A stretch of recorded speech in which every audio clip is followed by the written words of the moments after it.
All right, and welcome back to another episode of the Kitchen Table Podcast.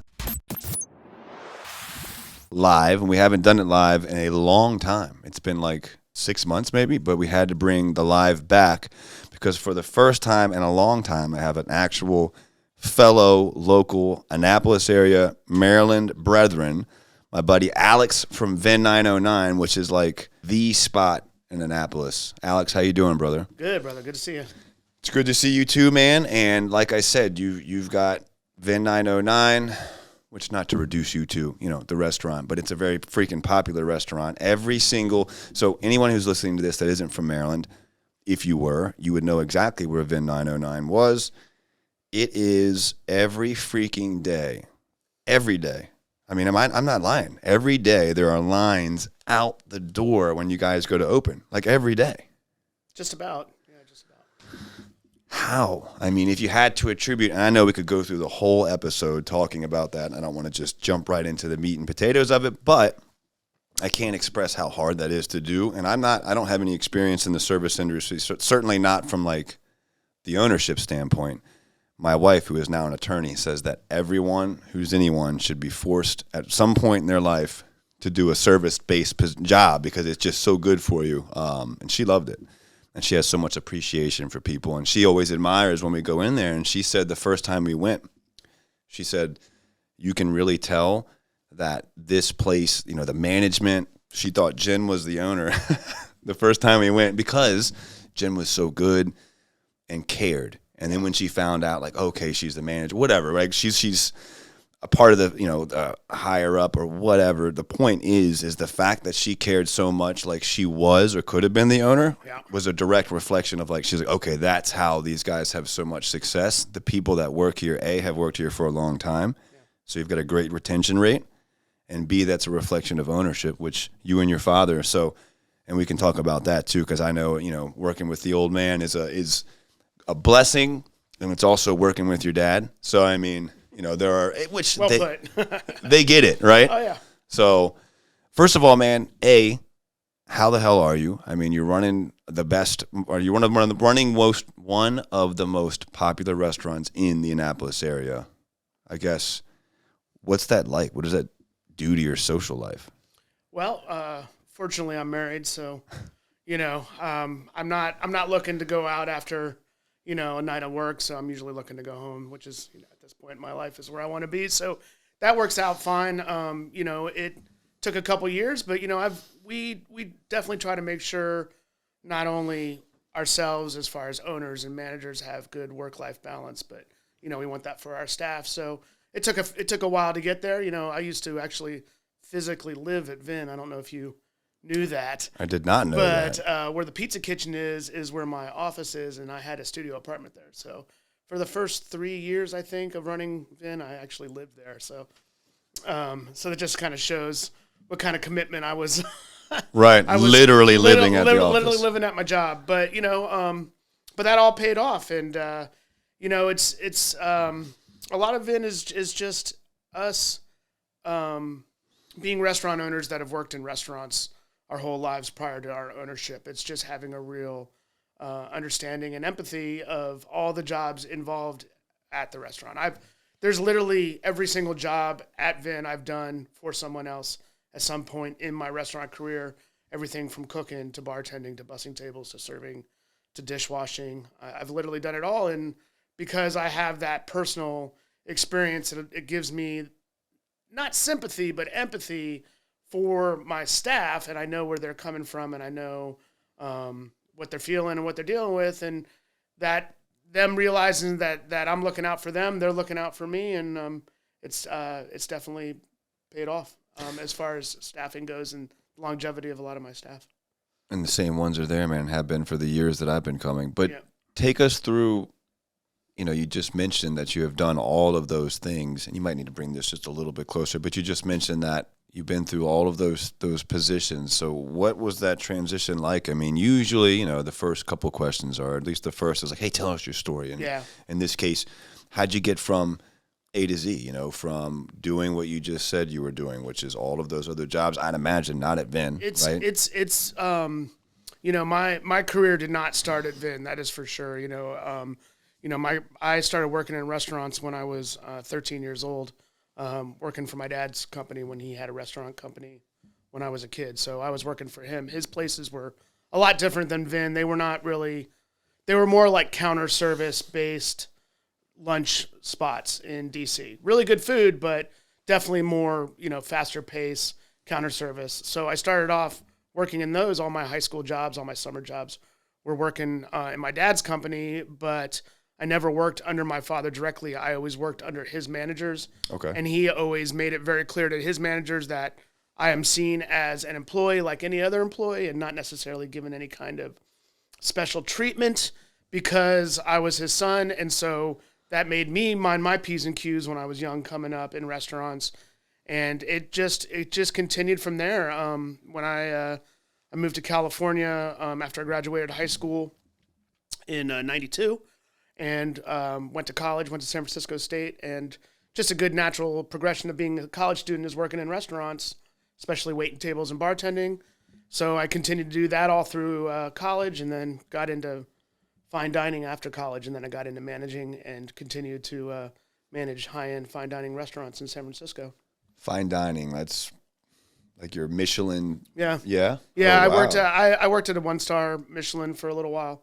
Holy shit. So definitely Michelin-rated restaurants. I worked for Wolfgang Puck for a couple years. Oh, wow, okay. So yeah, definitely kind of the restaurant community in San Francisco is fairly small and incestuous. So once you sort of establish your place in a well-known restaurant, as long as you put your time in there, it's very easy to go on to the next thing. And so, that's what I did. I basically bussed tables when I was 18 till I was 21. And when I turned 21, I started waiting tables and waited tables from 21 to 28. And then from there, I decided it was time to step up my game and showed interest to my managers that I was working for that I wanted to start learning about managing and kind of went from there. So, did you ever have any idea that you that this was going to be your career path, that you were going to do it forever? No, yeah, it's interesting that you say that because I actually went to school for music.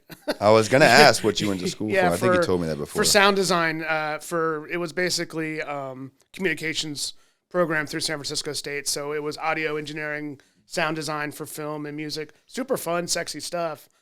Really hard to break into and make money at. And so I did that for a number of years and was an intern for a couple people working basically for free and working in restaurants. And I was sort of talking to my family and complaining about it a little bit and sort of felt like I was sort of spinning my wheels. And that's kind of when they came to me and said, hey, there's a restaurant for sale, which was the Wild Orchid at the time. How would you feel about, doing a family thing and moving back east and instead of working for somebody else, learning to run your own restaurant. And so that was the opportunity that made me leave California. And that ended up being Vin. Wild Orchid became Vin. Yeah, that's right. How long ago was that? Man, it's going to be 13 years April. 13 years Vin has been Vin. Yep. Yeah. How was it in the beginning? Was it what it is? I mean, I can't imagine. I mean, it was a lot of things. It was very special because the neighborhood of Eastport specifically, but the whole city of Annapolis definitely embraced Vin pretty quickly, which was amazing for us. We were very fortunate that happened. I think our timing was really good for the neighborhood of Eastport. And, it was just, a lot of it was good timing. We were bringing food that wasn't in Annapolis at that time, still really isn't. And we were doing something different. And so that was great in the beginning, but it was the hardest, continues to be one of the hardest things, I've ever done. It's a lot of work, but me being in the restaurant industry prior to Vin, I knew kind of, I had an idea what I was getting into. I'd opened other restaurants for other people and had been involved in those kind of situations. So I knew the difficulties of it. I knew the risks of it as well. But I had the confidence of working with my father who'd been in the restaurant business for 30 plus years at that point. And I already had a good 20 years under my belt at that point. So I was feeling confident, but it was time. And it did hurt my social life for a number of years, actually. And fortunately, when I met Rebecca, that kind of changed a little bit. And she's a little bit more patient and doesn't mind, opposite schedules and that kind of stuff. So it's worked out really nice. And you're married to Rebecca too. Yeah. So I didn't even know that. Yeah. I And that explains why we connected so quickly. Right. Man. So many similarities. Well, we knew when we first met. So obviously I own Potomac Customer Modeling. If you're listening to this and you haven't ever heard of it, but it's PCR Roofing, Potomac, whatever. We did the roof there on Vin. We have an employee here that just so happened to used to work there. Great guy, still here, love him to death. And he's like, hey, he's like, you ever heard of this restaurant? I said, dude, I'm there every Saturday. I was already there. It was already a staple for me and my now wife. And it's our favorite restaurant. So when he said that, I'm like, oh, you got to be shitting me. And I was like, yeah, I know it. And we're there every Saturday. I know Stephanie. So I say you have old friends that work at Vin as well, right? It was just a weird hodgepodge of, I knew Steph that had worked there for a long time, and we went to high school and to middle school together, maybe even elementary school, definitely middle school. Yeah. She had a crush on me back in middle school, and she was very quiet. She's not much less quiet now. She was so shy that if I said, like her friends would, you know how middle schoolers are. Oh, Stephanie's got a crush. And if I said hi, her face would be like, and I like redder. It's just, her social anxiety was crippling. And I felt so bad because she was just but I loved her to death. She's such a sweet person and she's so much fun. And we, obviously she's changed and she's a lot more open now, but she's still pretty reserved. She's pretty reserved, but she's a great, Steph's great. She's a great employee. She's definitely part of the family for sure. And she sort of so knowing her, having that in, then hiring somebody who just so happened to used to work there. And it's just you have all these little plugins and then we end up doing the roof. And that's how I got to meet Alex personally. But I met Alex's father first, and I could see right away the dynamic of okay, this is the gentleman that runs the business, Alex. Whereas the father's more he reminds me of mine, probably more business savvy. Like my dad would tell you right off the bat, hey, that's you. You know what I mean? 9 to 5, regimented military. I think your father was former military. Oh, yeah. Yeah, we talked about that. Oh, yeah. And so he loved that.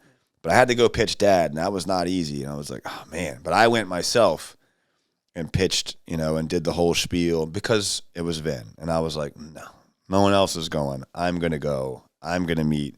Because I thought it was a big thing for us too, man, to get to do one of, we want to be an Annapolis staple. We want to be a brand like I see Vin, And so for me, I was like, man, this is really cool. We can put a sign out. I don't know if we ever got a job from that, man. But what I do know is that now we have a relationship. And I said this today on Facebook. I said relationships are currency. I mean, 100%. They're everything to me. And I think the art of fostering relationships, not transactional, real, true relationships, is just probably the biggest thing I would suggest to anybody who's looking to do anything major or, all these goals, learn relationships, man. To me, that's sales. To me, that's business. To me, that's networking, and all of those things play because, everyone knows Vin. And if you want to be a staple in this community, and now you're connected to Vin, and you're connected to this business, and who's to say what you could do? We just did that charity event, and I immediately thought of you guys. We learned a lot of lessons. I'm actually glad I didn't bring you guys in on this one because there was a lot of things we need to clean up. Yeah. But in the future, us, you, any other local businesses that want to get in, and next thing you know, now you have this big, you guys are the area, you all are, and you put your time in. We're only in our 3rd year in January, and we moved from Annapolis to Crofton, and we still, I still live in Annapolis, but kind of been I moved, as you know, but still came up to there at least once a month.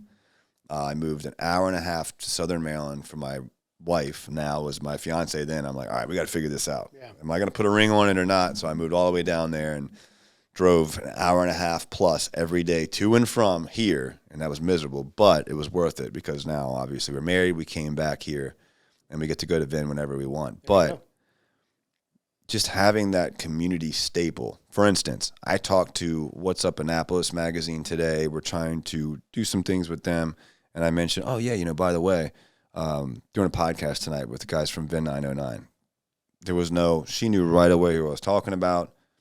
You know what I mean? Everybody knows Vin. What's that like? Knowing, one, I know it's got to be a lot of work. So this is a 2-part question. One, what's it like? It's got to feel good. It's got to feel good seeing that line out. I kid you not. Every day. You go by there when they open, before they open. Try it. Test my theory. Go over there any day during the week, get there before they open, and tell me there's not a line out the door. And what restaurateur I guess if there just so happens to be one listening to this, and we'll clip this up and post it, what advice would you give to get that? So, I think as far as, I can only go as far as my own personal experience, but as far as Annapolis goes, is one of the things that's, I think Vin has always tried to change in Annapolis as far as the restaurant scene in Annapolis. And it is starting to change slowly with other restaurants in Annapolis, but is that we don't really focus or concern ourselves with the tourism of Annapolis or what we think is going to sell or, be a big winner. We trust our own personal tastes and our own personal style, and we've been very fortunate that people have kind of come along for that ride with us. We focus much more on locals and what the locals are looking for compared to what people that don't live in Annapolis is looking for. And I think as far as restaurants and older restaurants in Annapolis, that's a little, that's part of the problem is that they kind of acquiesce to what they think people are looking for, whereas we're lucky, we just created menus and food and style of the kind of places that we would like to eat at, and it's working for us. We're very fortunate that way, and all everything outside any business we get outside of Annapolis for us is great, and we appreciate it. Especially, we get a lot of younger people coming from Baltimore and DC, especially more urban environments, which we love seeing. That we love seeing a bunch of different people come in on Friday and Saturday nights, culturally different, sexual orientation, whatever, we love to see, the thing that's beautiful about Vin is that we have people that come. I have regulars that are in their 80s. I have regulars in their 20s. We have straight, we have gay, we have all kinds of nationality. I mean, I've got a bunch of Indian families that love to eat at Vin. I mean, it's just everybody comes there because we create this environment that we want to be in ourselves. And because we're able to do that, we're just lucky that that's the environment that people want to join in on, and it's not really worrying about what we think is going to, I'm never going to have a crab cake. That's all there is to it. Yeah. It's not me. I'm not that kind of restaurant. We'll have crab pizza one time. Yeah, I got crab pizza. I got that. I'm not saying I won't have crab on the menu, but I'm just, you know what I mean? I'm just, you ain't getting crab cakes. I'm not going to have fried calamari. There's just things that it's just not what we do. Cliche Maryland. Exactly. And to the restaurants that do that stuff well, God bless them. Mm-hmm. But, there's a lot of people that kind of romanticize what it means to own and operate a restaurant. And it's a lot of work. I get exhausted thinking about what it must be like for you, because I know what it's like for me, and I have 3 businesses, mind you, 2 of which are even relative right now. And I say that with love. They're my own businesses, but one of which I'm not really doing much with. Yeah. And I see you, and I'm like, nah. I mean, no thanks. The stress itself is a lot of stress with running a restaurant is, it's like being a parent. It's constantly worrying about your baby. Right. No matter when you have kids and you're a parent, your kids can be in their 40s and you could be in your 70s. And at the end of the day, you're still going to worry about your kids, even if they're grown up, even if they have their own kids. And that's the way I feel about Vin. No matter how big Vin gets or how popular we are, it's never permanent. You can never rest on your laurels. Could always be better. There's always more to do. There's always ways to improve things. And that's the challenge. That's the challenge, is keeping things interesting and fresh, but still staying with your style so people keep coming to what they expect. And you do that by changing the menu every spring, fall, every season. Yeah, and we, that's one of the keys to our success is that, we do some things on the menu, as are very simple, and they've always been on the menu, and they're not going to come off. Margarita pizza, Chef Moore pizza, skirt steak, Skirt steak, I was going to say, better not be the skirt steak. Right, but these are staples, and so the key is that if we're going to have staples that people are always expecting, they need to be good all the time. They can't be good some of the time. They got to be good all the time. Yeah. You know what I mean? And they got to be consistent. And that's always a challenge after 13 years and different cooks and different people coming in and keeping that consistency. So the challenge is to do things that are simple really, really well, use really good products, but then also throw stuff on there for people that want to, go off the rails and be a little bit more gourmet, and try something different. And that's what we really try to do at Vin. We try to throw some stuff at you that's maybe a little unusual and stuff you haven't tried, and something that's really safe. Yeah, safe, not even safe, just comfortable Yeah. and warm and cozy. I mean, I've got people that have been coming to Vin for 10 years and they've gotten the same thing just about every time they've come in for 10 years, but then they come in with friends and get something different with their friends and they're like, this is amazing. How long has it been on the menu? Well, about 4 years now. So, Right. you know what I mean? So, People is me, by the but way. but that's what we do. You know what I mean? Like that's what I'm going for. I'm trying to hit all those notes. I'm trying to, if you just want to come, I mean, I've got regulars, some of my, a couple of my best regulars, you know what, when they come into Vin, they want a pepperoni pizza. That's what they want. And that's what I give them. But it's damn good pepperoni pizza. Damn good right? pepperoni pizza. We Yeah. use really, really good quality pepperoni. We use good quality cheese. We make the sauce. We make the dough. You know what I mean? But then, then there's the Rockstar, right? Which I've talked about, which is pizza with foie gras and truffles on it. And I mean, it's, it's a $30 pizza for God's sake. And it's super rich and it's super crazy, but I got people, they get that all the time. So it's in the pizza world, but I feel like that's kind of how the menu tries to be in general. You know what I'm saying? So. And it's so obvious. And my wife was talking about Becca. She was like, you use such good ingredients and it's just, even with the price points, she's like, I don't know how, because you can just tell the ingredients are so good, no expenses spared. And yet, you're not out here, and this is not a plug. First of all, I will shamelessly plug Vin all day, every day, because it is my favorite restaurant. But that's not what we're doing here. This is the kitchen table, and there's also a little play on kitchen table, restaurant. But Alex and I developed a friendship, and he is absolutely an entrepreneur. And in my case, a damn good one, right? Because he runs arguably the most successful, 100%, he and his father run one of the most successful restaurants in Annapolis, maybe the most successful. There's no denying that. Everyone knows who it is. Everyone knows, dude, there's lines. I keep saying that, but why do I keep saying that? Because that's so rare. Yeah. I can't, they've been open. They didn't just open last month. Think about that. When do you normally see that? Oh, chain opens up. There's a lot of hype. Maybe to maintain that for 13 years.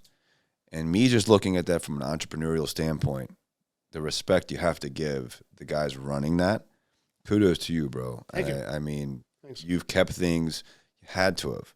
You have to be doing something right to keep that going. And that just means, again, let me break this down for you prospective and current entrepreneurs out there. What does that really mean? They're catering to their clientele currently. They're keeping things fresh. And this isn't a service-based industry. Oh, by the way, their retention rate has to be above 90%. I mean, from what I would guess, I've seen the same people there every week for at least the 3 or 4 years I've been coming there. Yeah. And so, same folks, and this is wait staff. Yeah. And so, you know how hard that is. So they must be treating them right, paying them right. I mean, people don't stay doing those things. Yeah. These folks are here to stay, and you found a way to make it a career. And anybody that doesn't think that, especially running a business where you have people that got to deal with the public, if you don't keep those people happy and they're not happy, then they can't be happy with your customers. And if you think that you think your food is so good, or that your vibe in your restaurant is so good that the service doesn't matter, you are making a huge, huge mistake. And, everybody wants to be treated well, and everybody wants to feel special. And when you have service that is friendly, not only friendly and laid back, but like back up what they're doing. They back what they're selling. They back, we often have the staff taste food. We often have the staff taste wine. We often have them try that stuff together because we want to make sure that they're enjoying and they like what they're selling. Mm-hmm. There's some staff members, like, I don't expect them to start to sell dishes that they don't like. That's fine. Don't sell the dishes you don't like. Then really push the crap out of the ones you do and really show people you know what you're talking about, And so, I mean, that's part of the thing with Vin. But the other thing is that we don't want anybody to feel intimidated. I mean, wine can be very intimidating for a lot of people. And I think my staff does a really good job of, chatting with people and kind of feeling out what they like and see what their interests are as far as flavors go, and being able to pick things for them, or at least bring them options for them to try. That's one of the things that I always tell them, if someone can't make a decision between a bottle of wine, bring them a taste and let them try it and decide for themselves. So those kind of things, those little things are really important where, you know, if you make your staff feel special and like they feel like they're part of something, they're just going to work harder for you. Sure. And especially when it comes to waiting tables. I mean, you know, I don't think that a lot of restaurant owners really emphasize, like, if I'm making your money, you're making money. My staff does well when the restaurant does well. Their tips are higher when they're knowledgeable about what they're selling, or they have somebody, they turn somebody on to something that they would maybe never ever try on their own, and they take a chance and they give it a try, and it blows their mind, and then they come to Vin and they get it every time they come in. I mean, that happens with wine all the time, where I have regulars be like, I know you've never heard of this wine, but I want you to taste it because I think it's your style and I think you'll like it. We give them a little taste, and from then on out, every single time they come in, they get that wine. Yeah. You know, I mean, these are the little things that you got to do for people to kind of, it's not even hooking them in. It's just showing them that you know. Care. Yeah, that you care and that you're trying to improve their experience, you know. And you have to know them well enough to like, hey, and when that hits, that's such a bold statement, man. That's really, you know, I actually had a meeting with my office manager today. She's really good at like parties and interpersonal relationships, and we want to really invest more in culture. I have a peer of mine, Ibrahim Hussein. He's a real estate guy in Canada. #1 real estate brokerage. I don't know if that's the proper terminology. He's got all these groups, like the such and such group from Rema. It doesn't matter. They all come under his umbrella. Yeah.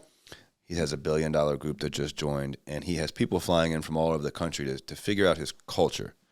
Well, he's got a full-time culture manager, czar, whatever you want to call him, and her job is just to know everyone in, out, their shoe size, birth dates, whatever, their wives and husbands' shoe size and birth dates, their parents, their kids, intimately.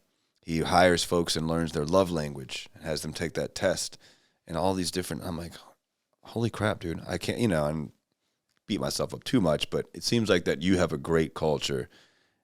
For me and my clients, that's where I'm like, how do we get what you have? Because again, it's very transactional. Yeah. And that's why I was so big on opening up and diversifying. At the beginning of this year, we started the bathrooms, and solar is not going anywhere. We still do solar. We don't push it as much as a separate division. It's more of an upsell, for lack of a better word, with roofing. Like, hey, in addition to, right? And I don't mean that negatively. It's just quite literally like, you get a good new roof. Hey, if we can, because it's really got to make sense. To your point, like, we're not pushing it unless it really makes sense for our client, right? But we want them to know that. We want to really invest in them. So anyhow, I was just talking to her today, like, we need to really reinvest in our current client base, not even trying to get more out of them. Just send them some Christmas cards. You know, when I was small, and this was only a few years ago, I knew the dog, I knew the mom, the dad, because I was going out to most of these jobs. And as you scale, I don't want to scale myself out of the relationships. Right. You know what I mean? And so I just, even like kind of having that realization here, and perhaps some of it was even just thinking of you coming, man. I don't know, like seeing people like yourself, like Ibrahim, and how well you keep that culture in your relationships. I know how I feel coming there. Yeah. And a big part of that experience is why I keep coming back. Of course, the food is phenomenal. I've never left there and be like, oh, I went to a restaurant recently. We have date night every Saturday night. Yeah. It was an Annapolis restaurant. It's a chain, a bigger chain. But we went, and we had a good experience the first time. And this last time, man, we go in. It's packed. It was dirty. Yep. It was just left us there.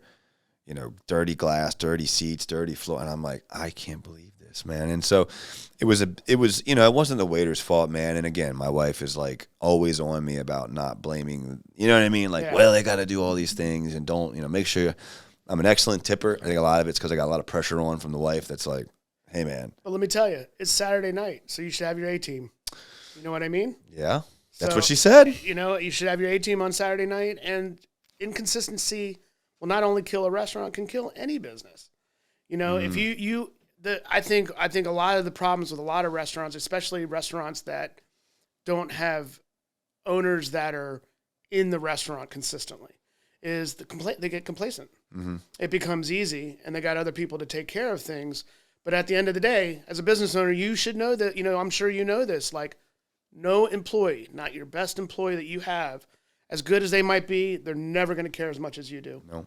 And so you always got to keep your eye on things. And I don't mean that in the sense of like a hawk or get down on people or anything like that. You just got to be aware of what's going on around you, even at the times where you have to step back.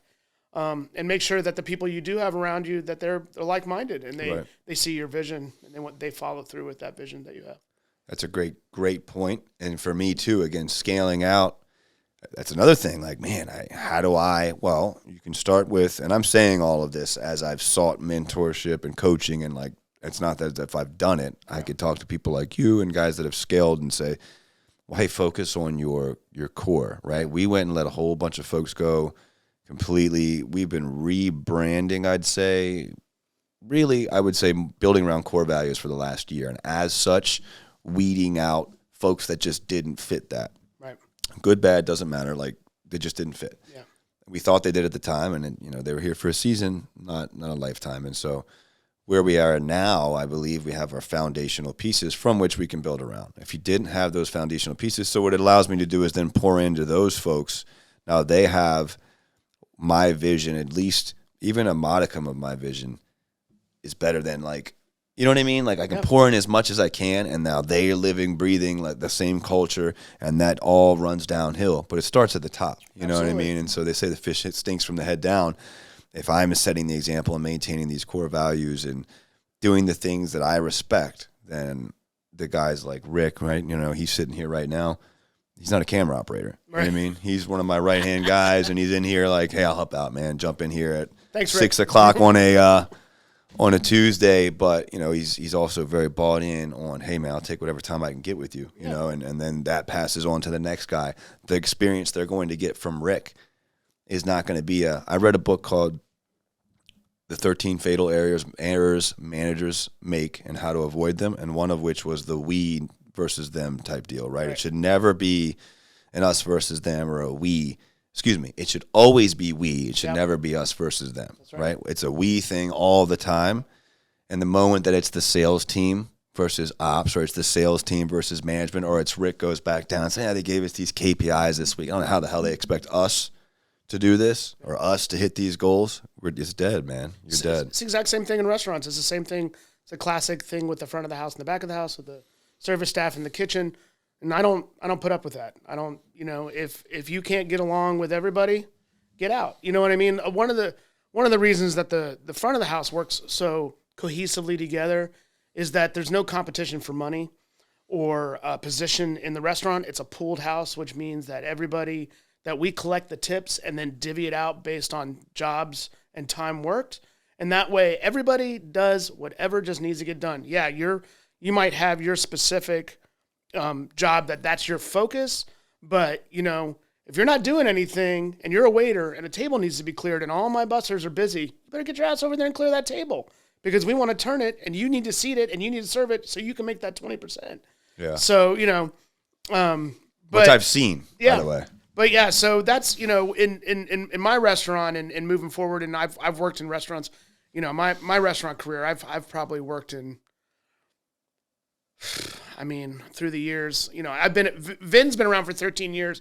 Prior to that, I think I've worked at over a dozen restaurants in my career, from the time that I was 14 years old until I was in my late 30s. And I've worked in restaurants where there was complete divide between the kitchen and the front of the house. And it's a miserable environment to work in. And so, I make sure that I hire cooks that gets along, we all need to get along with each other. And fortunately we all do. And so when someone doesn't get along, that person is like a beacon, and they become very, whether it's not getting along because of personality, which can be tough, but usually it's because they're not pulling their weight. If everybody is financially reliant on each other as far as the front of the house and tips and all that stuff goes, then you're expected to pull your weight if I'm giving you some of my money, If somebody is brought into your culture and they make it past whatever rounds, and I've kind of given myself some slack on this recently because I was really beating myself up. I had a guy presented really, really well, and I'm not going to go into too many details, but the bottom line is it just didn't work out, right? Yeah, and sometimes so it just doesn't work out. Sometimes they're great on paper. Or even first, review well. And I had a podcast with Tommy Mello, owner of a massive garage door company. He said, I always try it before I buy it. He said, 90 days. I've never had that experience, but, I think that's a good way if you're able to do that. I don't know how that would work there, perhaps, but, I try it before I buy it, put them 1099, 90 days, see if we work well together. You may hate me. I don't know, right? Yeah. But I thought that was pretty cool. But at any rate, you bring someone in, they sneak past, or they present so well. The moment that you realize that they're not a good culture fit, or that they're a cancer, how quick are you to say, hey, sorry, you got to go? To be really, really honest, if you are new to the restaurant and you're not jiving with everybody, there's kind of a, I don't even want to say exactly what that finite time is, but there's sort of a, between me and the executive chef, there's a sort of limited time of where we will accept, people make mistakes, people need to make adjustments, people need to feel comfortable, and we understand that. But, in the words of my executive chef, fire fast, hire slow, and sometimes it's just best to cut your losses. But on the other hand, it's been really difficult, especially since the pandemic, which you've heard from not only just in the world in general, but it goes for restaurants too. Hiring good people is hard. So I definitely have a soft spot for people that have been with me for a minute. And I am a strong believer in everybody gets one. But if meaning you get one chance, you know what I'm saying? Like everybody can mess up pretty good at least one time, depending on what it is. Right. Obviously there's but we always feel like, people make mistakes and they should get a second chance. But you know what? If you're making big mistakes and you haven't even been with me for 3 months yet, yeah, bye. Yeah, yeah, yeah. So you said the actual, I was going to say slow to hire, quick to fire. Yeah. I was kind of probably the opposite. I was slow to hire, quick to hire and slow to, but yeah, that's the times. I mean, we're in a employee deficit, it's for so sure. wild, yeah. bro. It's so wild. And I'm coming from, a business that relied a lot, especially when it comes to the kitchen, relied a lot on people just following their passion. Mm-hmm. And a lot of people have lost that, and it's not as prevalent. There's not, there was a time pre-pandemic where all kinds of, chef TV and cooking things and all this kind of stuff. So every kid wanted to go and work in a kitchen, and it was this super sexy thing to do. But now they're like, well, I can make a lot more money working for Amazon. So, I get it. I understand it. But, I'm an independent business owner, and I can only do so much. We're motivated. We're planning on trying to open another restaurant. That was my next question. What's the future? So we've had a lot of changes in the last 6 months, and a few things. We've had a chef change. My old sous chef Scotty is coming back and is going to be my executive chef. He's amazing, and I'm super happy about that. And my old chef, who's there currently it's my most recent, Brett. He just wants to take a step back and wants to go back to school. So I've got that change. I have someone that's left that's coming back with me, but it's a new job for him, and he's going to be running the kitchen. So we have to get him up to speed. My sister is taking on a lot of the responsibilities of my father, so we're getting her up to speed. So we're making some internal changes, but about a year is the goal to start trying to open another place and start looking. But it takes time, here we are 13 years later, and we're just now starting to feel like it's time to do that. I think pre-pandemic, we were starting to go in that direction of opening another restaurant, and then the pandemic, just like everybody else, it threw everything on its head in a big way. I was gonna say, man, but you guys survived, and you were a restaurant, so you guys were hit the hardest. I think. Well, it's two things. The number one thing, hands down, is the community. I mean, the support that we got from the locals and from the neighborhood was just unbelievable. I could only imagine. Yeah, it was unbelievable, and the kind, it's as much BS as we saw during the pandemic and just dealing with people being crazy and all that kind of stuff. The appreciation for Vin and us being open and people being able to come and get takeout and stuff. I mean, the way that they were tipping my staff was just, it was beautiful. It was really amazing to see how kind and how people just really loved us as a restaurant and loved my staff. And then, so that was the main thing. But the other thing is, number one and number two, takeout in the country, Chinese food and pizza. So, hell yeah. So it was fortunate that was our focus at that time as well. But, which is funny because you guys are certainly, like you said, you make a mean, solid, safe pizza, but you're a gourmet pizza. Let's be real. Everything about you guys, from the charcuterie to, it's just top notch. But man, I could ask and we'll do a whole episode on working with dads. We'll spare the dads today. And I have nothing but love. Pop, and my dad's listening, hey, I love you, man. It's a different dynamic, but I feel very fortunate there. But the reality is, man, we are fortunate, first and foremost, that with everything that's going on and all the socioeconomic just absolute turmoil and where you're at and everything, I mean, it's just fortunate, man. Very fortunate. Totally. So, and I'm not you yet, but I certainly cannot wait to be there.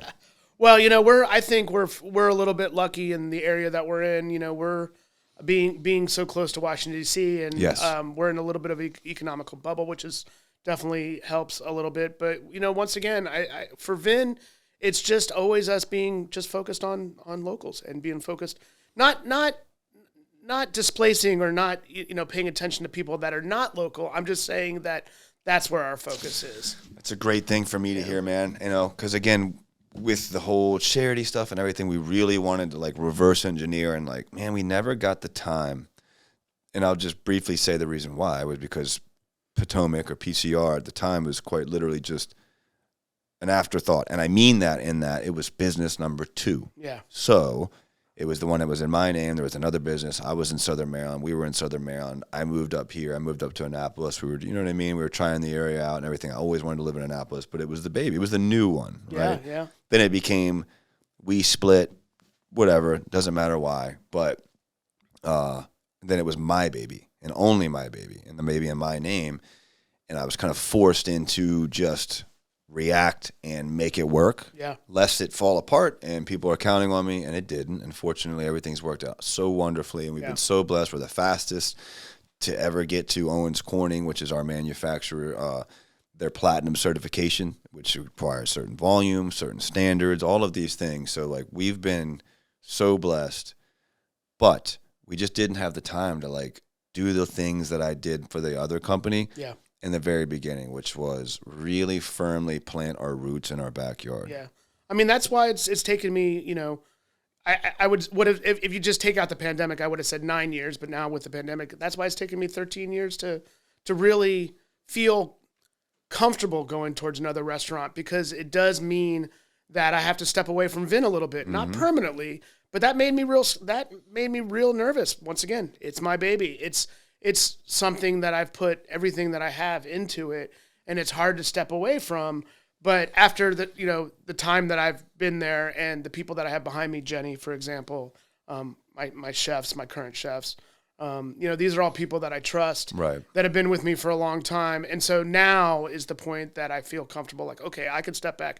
And when I say step back, I'm just talking about not being there. I was getting ready to say, right, you won't be there every single night. Still be there several days out of the week and still running the restaurant from a farther distance, but just not every day. Right, because why? It's my baby, you know? But, at the end of the day, I live 13 miles away from Vin, so I can be there within 10 minutes at any time, and believe me, there's been plenty of times over the years where the alarm goes off at 3:00 in the morning and I got to be there. So these are, there's a reason, people for years was like, why don't you open another place? Why don't you open another place? Because I wasn't ready to, I wasn't ready to financially. I wasn't ready to emotionally.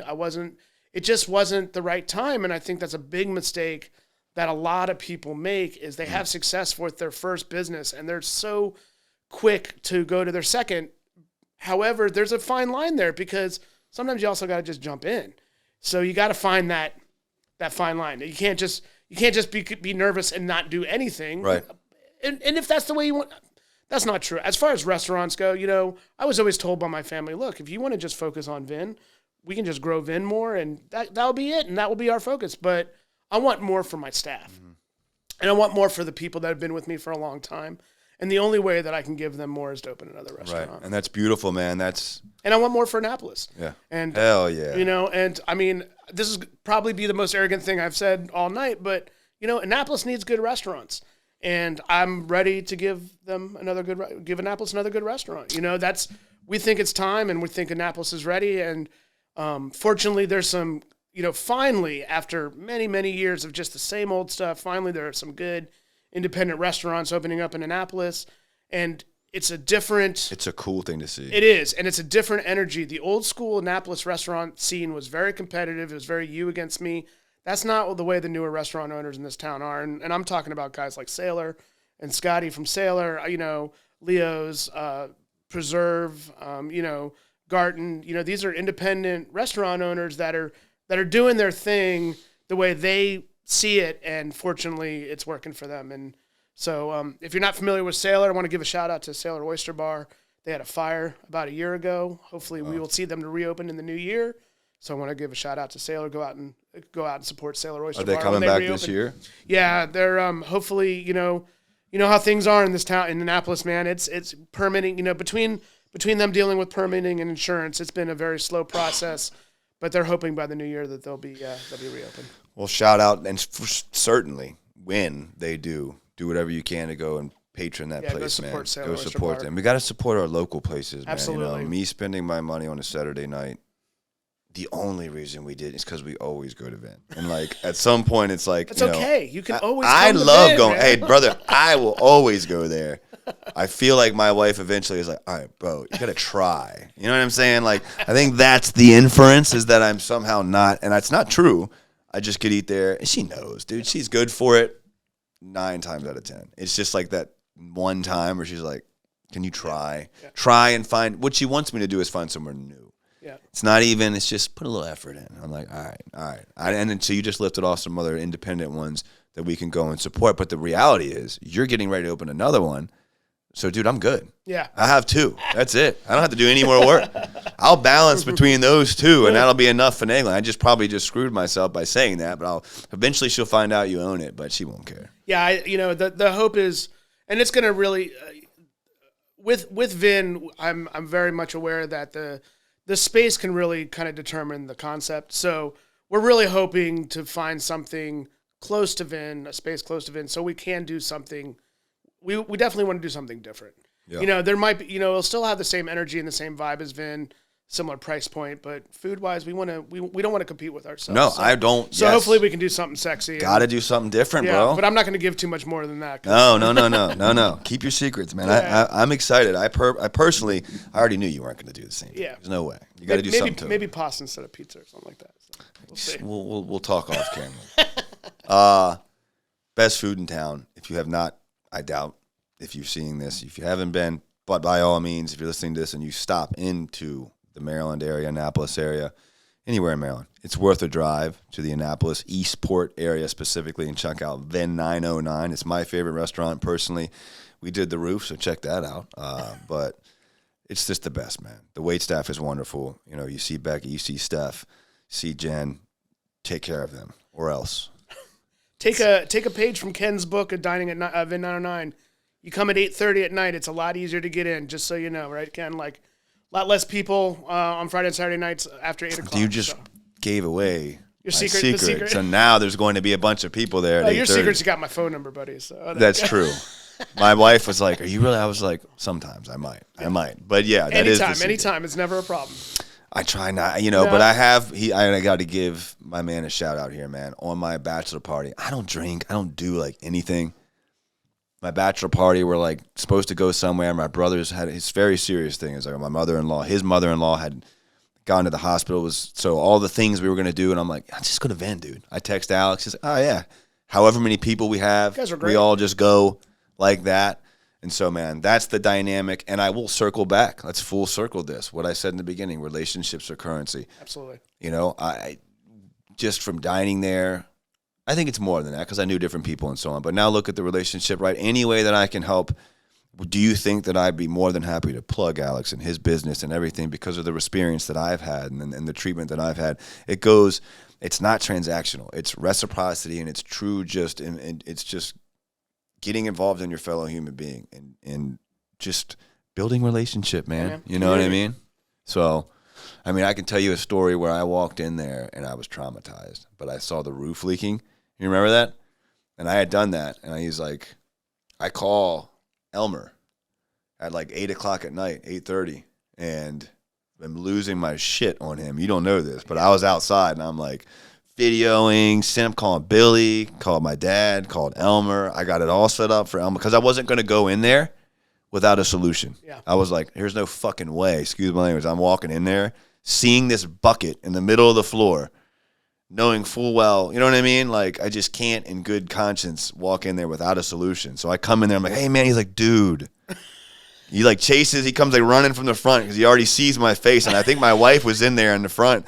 He's like, it's leaking from this pipe. I'm like, what? And I had nothing just to do with the roof. set all this. I had to call Elmer. She's like, you just went and said it. I said, yes, I did. I called everybody. I'm going off. I'm like, you got to get out of here first.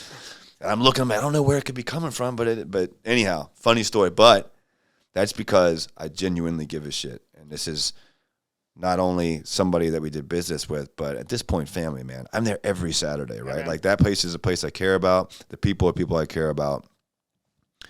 Those are relationships that we're looking for. And I think that what you guys have done at Vin, man, is just absolutely amazing. Thanks, I can't man. wait to Appreciate it. see what you do in the future and to support that, man. Anything you guys do, I'm in. Awesome. I'm all in. So thank you so much for coming by, brother. Yeah, Check thank you. I them out. appreciate it. Is there anywhere can they order? And just shout out all the places they can find VIN 909 save, obviously coming online, anything like that? Yeah, so the website, we change the menu every season.